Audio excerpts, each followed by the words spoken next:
Mongbong Maitei Khulda Khutlai Paiba Kuki Marsingna Nongmai Kaptuna Attack Chatharakpa Leptri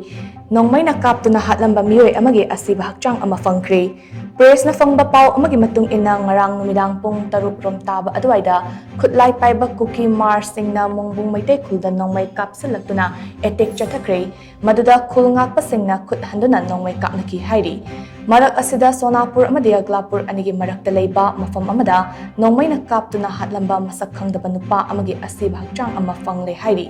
asiba hakchang ama mafam aduda leirambadagi mafam adugi khunja singna Juribam police cha pau pibadagi juri police na ngarang numidang pung mapan makhairum taba aduaida asiba hakchang adula khodaba matong Juribam district police ngakpagini